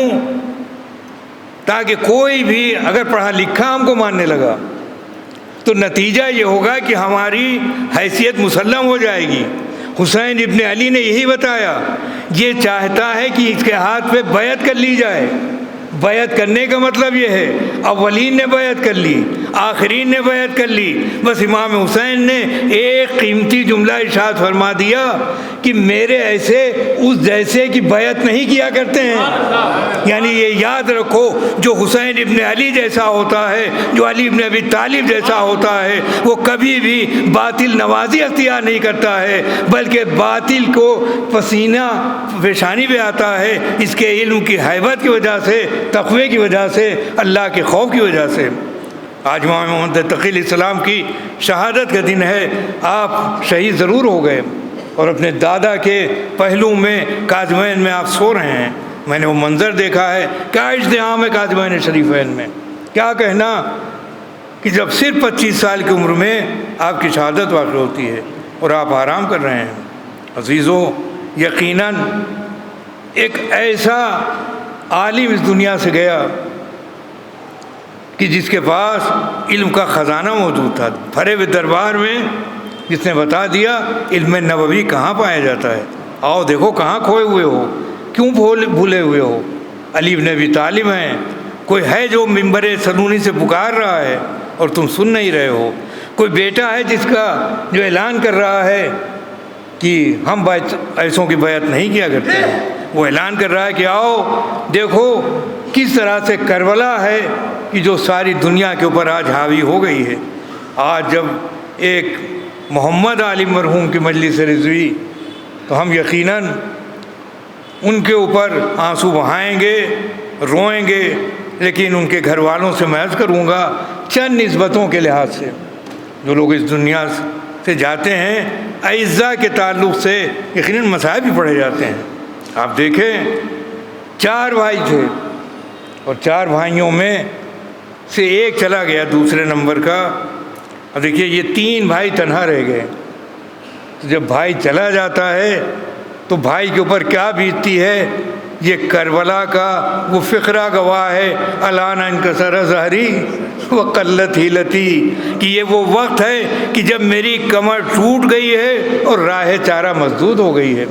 جب عباس ایسا بھائی جدا ہوتا ہے تو کس طرح سے بھائی کی کمر ٹوٹ جاتی ہے، اس کا آپ اندازہ لگائیں۔ یقیناً بھائیوں نے پورے طور سے اپنے بھائی کی خدمت انجام دی، گھر میں وبا کا اثر ہوا اور ایک بھائی اس دنیا سے چلا گیا، یقیناً رنجیدہ ہیں۔ لیکن جانے کے بعد اب دیکھیں گھر میں 2 بیٹیاں بھی ہیں، بیٹیاں یقیناً اپنے باپ کو یاد کر رہی ہوں گی، لیکن اس باپ سے آپ پوچھیں کہ جو مدینے سے رخصت ہو رہا ہے اور ایک بیٹی یہ کہتی ہے میں یہ نہیں کہتی کہ ہماری میں بٹھا دو بابا، مجھے فضا کی سواری میں بٹھا دو۔ تو یہ صورتحال کہ وہ دختران، وہ بیٹیاں کہ جو باپ سے جدا ہوئی ہیں، کیا عالم ہوا ہوگا۔ چنانچہ صاحب زاد الآخرت لکھتے ہیں کہ جب یہ قافلہ روانہ ہونے لگا اور جیسے ہی آگے بڑھا، کسی نے خبر دی کہ مولا رک جائیے، اس لیے کہ آپ کی بیٹی فاطمہ صغریٰ عصا کے سہارے بیماری کی حالت میں پیچھے پیچھے آ رہی ہے۔ عزیزوں، میں 2 منظر نہیں بھولتا ہوں، ایک تو مدینے میں باپ کا آگے آگے جانا اور بیٹی کا پیچھے پیچھے چلنا، اور ایک کربلا میں جوان بیٹے کا آگے آگے جانا اور ضعیف باپ کا پیچھے پیچھے چلنا۔ اور پھر جب بیٹا یہ کہے کہ بابا آپ تو رخصت ہو چکے، بیٹا تم صاحب اولاد نہیں ہو، ورنہ اندازہ ہوتا جب جوان بیٹا مرنے کے لیے جاتا ہے تو ضعیف باپ کے اوپر کیا بیتتی ہے۔ اجرکم اللہ، یقیناً وہ ہیں برادران نسبتی میں ہیں، وہ 4 بھائی، ایک تنہا تھی جو بیوہ ہو گئی، ان کے دلوں پر کیا گزر رہی ہوگی سردار عابد صاحب اور ان کے بھائی، یقیناً دلوں پر سخت مصائب کی الغار ہوگی ان کے۔ لیکن ذرا سوچیں، ابھی میں عرض کروں گا جب خاتون بیوہ ہوتی ہے تو اس کے بعد اب اس کے اوپر کیا بیتتی ہے اور کیا زمانہ آتا ہے۔ وہ میں ایک نفسیاتی جملے کے ذریعے پھر مسائل کے چند فقرات اور مجلس تمام، اس لیے کہ زور کا وقت ہو چکا ہے۔ بس عزیزان گرامی، یقیناً بڑی سخت منزل ہے، 2 بیٹیاں، لیکن ایک کا تذکرہ کیے بغیر میں اولاد کا تذکرہ بھی ختم نہیں کروں گا۔ بیٹا بڑی محبت سے، علی کی محبت سے جبھی تو نام ابو تراب رکھا تھا۔ اب دل ابو تراب سے آپ پوچھیں، مجھے معلوم ہوا ان کے بھائی چچا جعفر صاحب بتاتے تھے، یہ سوچ سوچ کر اس بیماری میں روتا تھا کہ میں تو اعراض میڈیکل کالج میں ڈاکٹر ہوں، میں اپنے باپ کے لیے کچھ کر نہیں سکتا، اور نتیجے میں باپ اس دنیا سے جدا ہو گیا۔ تو ذرا بیٹے کے قلق کو تو آپ دیکھیں، لیکن آپ یہ بھی جانیں کہ وہاں انتظام اچھا تھا، پیاسے تو نہیں گئے باپ، پانی تو پلایا ہوگا، لیکن کربلا کے اس بیٹے سے پوچھیں کہ جس کا باپ اس دنیا سے پیاسا چلا گیا اور بیٹا موجود ہے مگر پانی نہیں پلا سکتا۔ یہی وجہ ہے کہ جب کوئی قصاب گوشت لے کر جاتا، کہتے بھائی رک جاؤ، یہ بتاؤ سیر و سیراب کر لیا ہے؟ اے آقا، بغیر سیر و سیراب کیے میں جانور کو ذبح نہیں کرتا، بس کربلا کا روح کر کے کہتے تھے اے بابا، ارے آپ کتنے مظلوم تھے، جب جانور کو قصاب ذبح کرتا ہے، پانی پلا لیتا ہے، دانا دیتا ہے، مگر آپ کو 3 دن کا پیاسا پسے گردن سے ذبح کر دیا گیا۔ اس بیٹے کے دل پر کیا گزر گئی؟ میں کہوں گا ابو تراب سے صبر کیجئے، ایصال ثواب کیجئے، آپ کے باپ یقیناً خدمت اہل بیت میں ہوں گے، اس لیے کہ وہ جو برزخی جنت ہے بہترین جگہ ہے۔ بس بات کو آخری منزل تک پہنچانے سے پہلے عرض کر دوں، پیغمبر نے خواب میں دیکھا چچا جناب حمزہ بیٹھے ہوئے ہیں، بھائی جعفر طیار بیٹھے ہوئے ہیں، جنگ احد میں وہ گئے، جنگ موتا میں یہ گئے، اور ان کے سامنے رطب رکھے ہوئے ہیں، کھجور رکھے ہوئے ہیں۔ اچانک وہ انگور بن گئے، یا انگور تھے اور وہ کھجور بن گئے۔ بس یہی تو ہے، قرآن کیا کہتا ہے؟ جو چاہیں گے وہ مل جائے گا، یعنی خواہش ہوئی تو تبدیلیاں ہو گئیں، تناول کر رہے ہیں۔ پوچھا ہے چچا یہ بتائیں کہ اس عالم برزخ میں کون چیز بہت فائدہ پہنچانے والی ہے؟ کہا 3 چیز، بس یہی سنیں، اور بس بیوہ کے مصائب جو ان پر گزر رہی ہوگی وہ عرض کر کے مجلس تمام کر دوں گا۔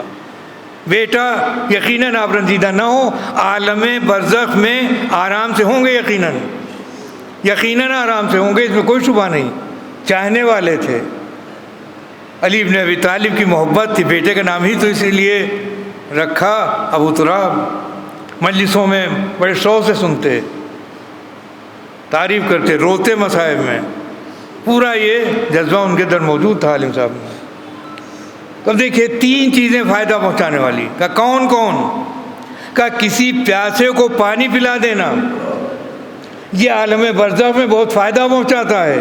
اب سبیلوں پر اعتراض نہ کرنا، یہ سبیلیں نہیں ہیں بلکہ عالم برزخ کا انتظام کیا جاتا ہے، ریہرسل کی جاتی ہے کہ وہاں کتنا فائدہ ہوگا اس پانی پلانے کا، اس لیے کہ فرزند زہرا کے نام پر جو پیاسوں کو پانی پلا دے اس کو کتنا فائدہ حاصل ہوگا۔ دوسری چیز کیا؟ کہا محمد آپ اور آپ کی آل پر صلوات پڑھنا، اس کا بہت زیادہ فائدہ حاصل ہوتا ہے۔ کہا تیسرا فائدہ کیا ہے؟ کہا تیسرا فائدہ علی ابن ابی طالب کی محبت ہے جو یہاں پہنچاتی ہے۔ تو بس یقیناً ان کی محبت ہے کہ جو ہم سے جدا ہو جانے والے یہ مرحوم کو کارآمد ہوگی ان کے لیے اور عالم برزخ میں فائدہ پہنچا رہی ہوگی۔ لیکن یقیناً شوہر کو تو محبت فائدہ پہنچا رہی ہوگی، لیکن وہ بے بس زوجہ کیا کرے؟ ایک نفسیاتی جملہ، اور آپ غور فرمائیں گے، یعنی جب میت ہوتی ہے، جب جنازہ ہوتا ہے، جب رونے کی منزل ہوتی ہے، ہر ایک دل کھول کر رو لیتا ہے، یعنی ماں تڑپ کر روتی ہے، باپ بآواز بلند گریا کرتا ہے، بھائی روتا ہے، بیٹا اور بیٹیاں روتی ہیں، لیکن بیوہ وہ ہے جو دل کھول کر رو بھی نہیں پاتی کہ کیسے روئے اور کیسے گریہ کرے۔ بس اسی لیے ایک واقعہ میری نظر سے گزرا۔ میرے استاد مولانا نصیر محمد صاحب قبلہ، انہوں نے بہت سی چیزیں بتائیں ہیں، ابن حسن صاحب نونہوی علی اللہ مقام ہو، کیا فضائل کی باتیں اور کیا مصائب کی باتیں انہوں نے بیان کی۔ تو وہ بیان کرتے تھے، اور بعد میں نے کتاب میں بھی دیکھا کہ جب آخری رخصت کا وقت ہوا تو رخصت کے بعد امام حسین علیہ السلام خیمے میں آئے، ایک ایک کو رخصت کیا، کبھی بیٹی نے دامن تھاما، کبھی بہنوں نے دامن تھاما، ہر ایک ہے جو رخصت کر رہا ہے۔ میر انیس علیہ الرحمٰن نے ایک عجیب بیت کے ذریعے اشارہ کر دیا ہے، شبیر برآمد ہوئے یوں خیمے کے در سے جس طرح نکلتا ہے جنازہ بھرے گھر سے۔ امام باہر تو آ گئے لیکن کہیں جناب رباب نظر نہ آئی۔ رباب گئیں کیا کہاں؟ آپ جب آگے بڑھے تو کیا دیکھا؟ خیمے کی اوٹ میں چھپی ہوئی جناب رباب کھڑی ہوئی ہیں۔ کہاں رباب تم یہاں کہاں؟ کہا میرے وارث میں ایک گفتگو اس لیے کرنے آئی ہوں، اتنا بتا دیں، ارے یہ زینب و ام کلثوم یہ نبی کی نواسیاں ہیں، یہ علی کی بیٹیاں ہیں، یہ دختران فاطمہ ہیں، امت پھر بھی احترام کرے گی، لیکن آپ کے بعد میرا کیا ہوگا؟ بس یہ کہنا تھا۔ اس وقت فرمایا امام نے، اے رباب صبر کرو، ارے جس کا کوئی نہیں ہوتا ہے اس کا اللہ ہوا کرتا ہے، لہذا صبر کرو، برداشت کرو۔ آپ نے رخصت تو کر دیا جناب رباب کو، رباب نے رخصت کیا امام کو، اور امام گئے، جنگ کرنا شروع کی، لیکن جدائی برداشت نہ ہو سکی۔ اشارتاً میں عرض کر دوں، دو خواتین، ایک ماں اور ایک زوجہ، دونوں کا ایک عمل تھا۔ جب پیدائش امام حسین ہوئی اور جناب سیدہ کو یہ پتہ چلا کہ حسین کو پیاس بہت لگتی ہے تو آپ پانی کا انتظام کرتی تھیں، اور جب جناب رباب گھر میں آئیں تو سرہانے میں کاسے آب رکھتی تھیں، نہ جانے میرے سرتاج کو کب پیاس لگے میں پانی پلا دوں، دیر نہ ہونے پائے۔ ارے اب امام حسین جب پیاسے ہیں، رخصت ہو رہے ہیں، رباب کے دل پر کیا گزری ہوگی؟ وہ ان سے پوچھے، امام حسین شہید ہو گئے، رباب کو نہیں معلوم کب حسین ڈگمگائے، کب زلزلہ سے نیچے آئے، کب تیروں کے اوپر معلق ہوئے، کب سینے کے اوپر شمر کا گھٹنا ٹکا، ارے کب تیر سے ادھر ادھر سے ادھر ہوئے، کب زینب نے منظر دیکھا، ارے عمر سعد تجھے کیا ہو گیا ہے؟ میرا ماں جایا ذبح کیا جا رہا ہے اور تو کھڑا ہوا دیکھ رہا ہے، قیامت آ گئی، زلزلہ آ گیا، سے آندھیاں چلنے لگی، خون کی بارش ہونے لگی، اب اچانک لائن چلے کہ خیموں میں آگ لگا دو، سامان لوٹ لو۔ ایک ظالم ہاتھ میں نیزہ لیے ہوئے، ایک ہاتھ میں مشعل لیے ہوئے خیمے کو جلانے کے لیے بڑھا، کیا دیکھا؟ آندھے منہ جناب رباب پڑی ہوئی ہیں، اس نے نیزہ جناب رباب کی پشت کے اوپر مار دیا، آنکھ کھلی، کیا دیکھا؟ اللہ قد قتل الحسین بے کربلا کی آوازیں، ارے اٹھ کر بیٹھ گئیں۔ کہ شخص خیموں میں آگ بعد میں لگانا، اتنا بتا دے، ارے جب میرا وارث مارا گیا تو پیاسا مارا گیا یا کسی نے پانی پلا دیا تھا؟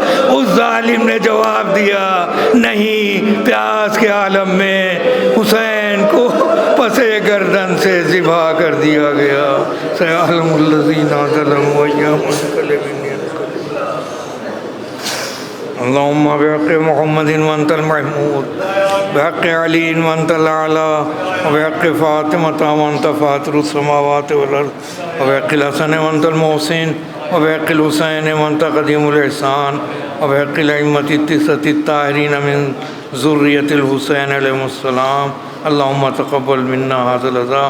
معبود جتنے بھی حاضرین ہیں یہاں عزادار، ان کی دنیاوی اور دینی حاجتوں کو پوری فرما دے، سب کو آخرت کی نجات عطا فرما دے، سب کو محب علی بنا دے، غلامان عزاداران امام حسین میں قرار دے، ہمیں جو پریشان حال ہیں ان کی پریشانیاں دور کر دے، کرونا وبا اس دنیا سے ختم ہو، جو بھی مریض ہیں ان کے صحت یاب کی دعا فرمائیں، وہ صحت یاب ہو جائیں، اور بالخصوص جو بھی مریض ہیں، میری بصارت بھی دھیرے دھیرے 2 آپریشنوں کے بعد اب اس منزل میں آ گئی ہے، لیکن ایک آیت تفاعل میں نکلی، اس سے میں مطمئن ہوں کہ جو چیز کھو جائے اس کا افسوس نہ کرو، اللہ کی مصلحت اگر یہی ہے تو میں اس پہ راضی ہوں۔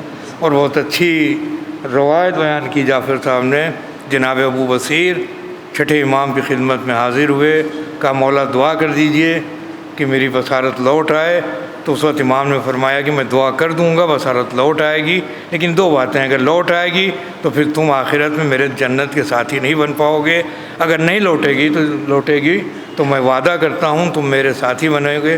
کہا مولا میں اس پہ راضی ہوں، تو اگر مصلحت کردگار یہی ہے تو میں بھی راضی ہوں انشاءاللہ۔ اور یقیناً ان تمام چیزوں کے ذریعے امتحان ہوتا ہے۔ اللہ ہم سب میں جو مریض ہیں اس کی مصلحت ہو تو انہیں صحت عاجلہ عطا فرما دے۔ ایک سورہ فاتحہ کی تلاوت کر کے مرحوم محمد عالم صاحب ابن زین العابدین صاحب مرحوم کی روح کو ہم اپنے خانوادے کی طرف سے تمام شرکائے مجلس کا تہہ دل سے شکریہ ادا کرتے ہیں اور آپ کے لیے جزائے خیر، اللہ سے جزائے خیر کی دعا کرتے ہیں۔ یا حسین یا حسین یا حسین یا حسین یا حسین یا حسین ناصر شاہ خبردار رہے، ناصر شاہ ناصر شاہ خبردار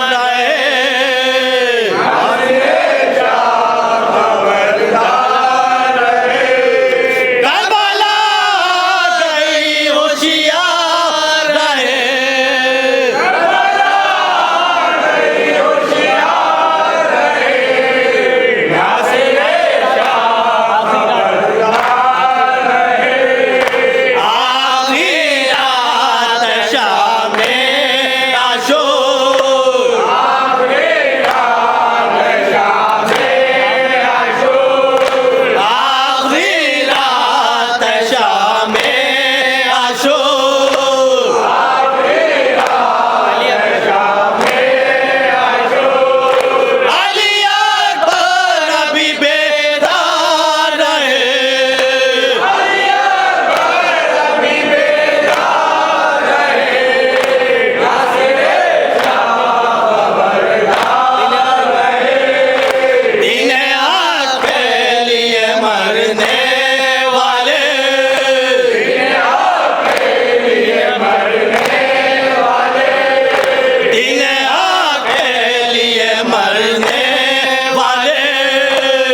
کہا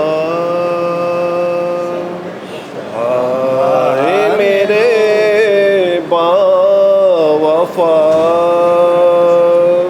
ہائے میرے باوفا شاہ نے رو کر کہا ہائے میرے باوفا ہائے میرے باوفا ہائے میرے باوفا ارے ہو گئے شان جدا ہو گئے شان جدا ہو گئے شان جدا ہو گئے شان جدا عشق کی دی خوب عشق کی دی خوب عشق کی دی خوب عشق کی دی خوب بھی سر پر لگا بھی سر پر لگا ظلم یہ کیسا ہوا ظلم یہ کیسا ہوا شاہ نے رو کر کہا ہائے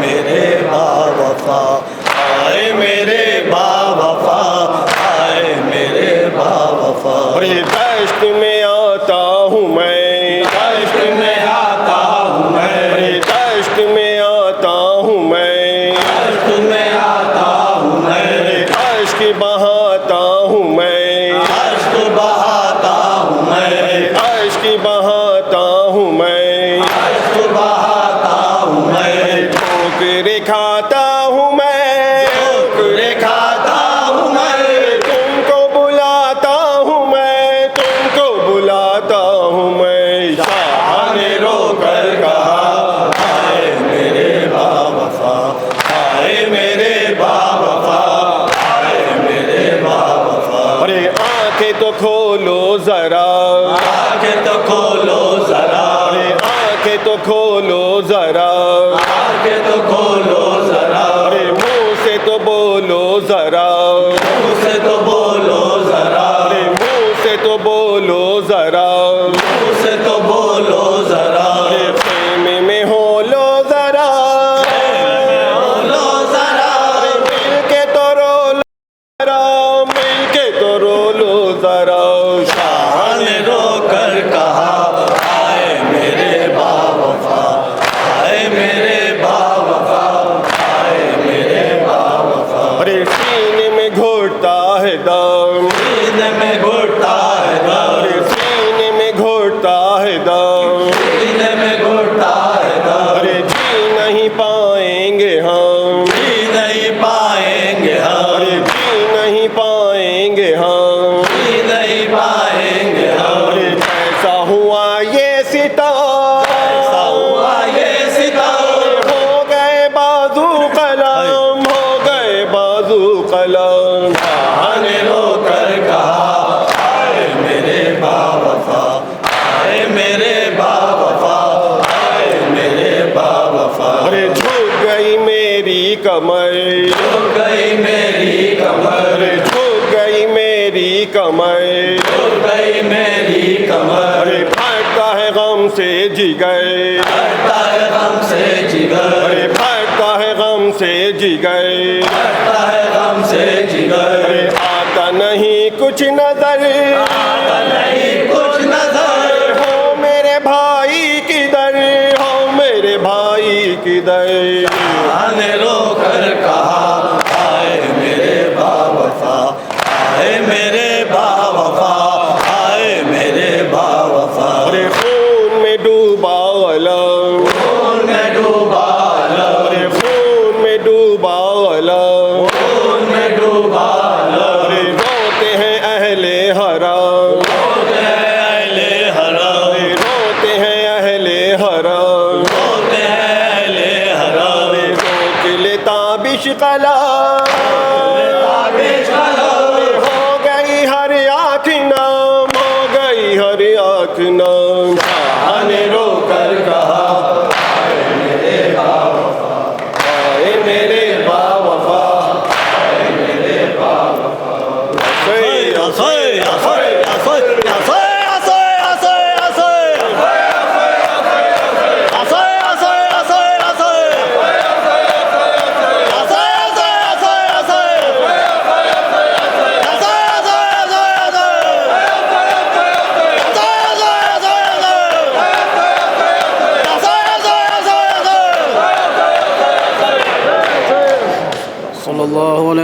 أعوذ بالله السلام عليكم يا ابن رسول الله السلام عليكم وعلى جدك وأبيك السلام عليكم وعلى أمك وأخيك السلام عليكم ورحمة الله وبركاته السلام عليك يا غريب الغرباء السلام عليك يا معين الضعفاء والفقراء السلام عليك يا شمس الشموس يا أنيس النفوس والمطمون بعرض توس السلام عليك يا أبا الحسن علي بن موسى رضا ورحمة الله وبركاته السلام عليك يا صاحب العصر والزمان الأمان الأمان الأمان السلام عليك يا خليفة الرحمن السلام عليك يا مزر الإيمان السلام عليك يا شريك القرآن السلام عليك يا إمام الإنس والجان السلام عليك يا إمام الزمان هذا عجل الله تعالى فرجك وسهل الله تعالى مخرجك وزورك ورحمة الله وبركاته. اللهم صل على محمد وآل محمد.